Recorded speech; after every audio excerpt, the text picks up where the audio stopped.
Welcome to Political Lunch. It's Tuesday, February 12th. I'm Will, and this is your Potomac Tuesday Snack.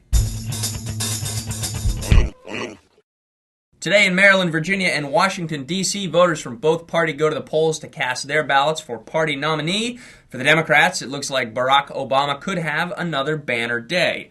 The three states have a large percentage of two groups that Obama has fared well with before, African-American voters and affluent white voters. So today the media is eagerly forecasting a trifecta Tuesday to complement Obama's clean sweep weekend. Speaking yesterday in Maryland, Obama took his campaign to a new and more ambitious level, appealing to not just Democrats but also independents and Republicans who have, quote, lost trust in their government, lost faith in their leaders, and who want to move in a new direction. Hillary Clinton was also in Maryland on Monday, where she tried hard to minimize expectations for what could be another rough day for her campaign.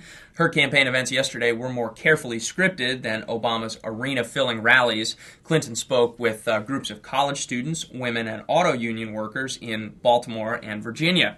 So Clinton is in the midst of a campaign staff shakeup. We talked about that in yesterday's program. It seems that her tactic is largely to concede today's races, in which she's not expected to do particularly well, and focus instead on Wisconsin's primary next week. She's expected to do a bit better in that one.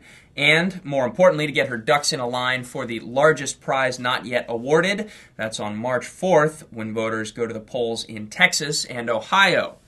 So Clinton is busy realigning her ducks, Obama is busy maintaining momentum, and the Republicans are busy trying to get everyone on the same page. Even though it's now statistically impossible for Mike Huckabee to come out ahead of John McCain in delegates at the end of the primary process, Huckabee says he's sticking with it.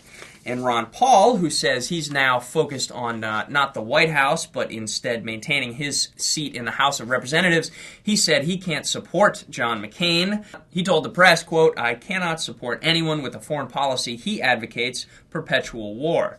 That's Ron Paul speaking to reporters yesterday. So today the Republican contests aren't exactly nail-biters, but it will be interesting to look at the turnout. With their party increasingly fractured, will GOP voters even show up at the polls? Can they be bothered to vote? And what does that mean for the general election?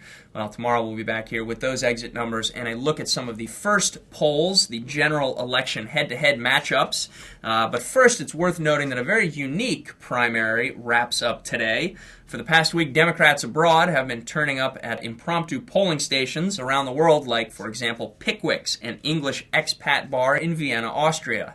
Now, the Democrats abroad will be given 11 delegate votes at the convention this summer. For the Republicans abroad, well, you have to do it the old-fashioned way. The GOP requires mailed absentee ballots. Thanks to a loyal Political Lunch viewer in Europe who cast her ballot this week for that tip, Laura suggested that if Guam can make the lunch, then the rest of the world should too. Thanks for watching Political Lunch. That's it for your Tuesday snack. We'll be back here tomorrow with the results of today's Potomac Tuesday primaries.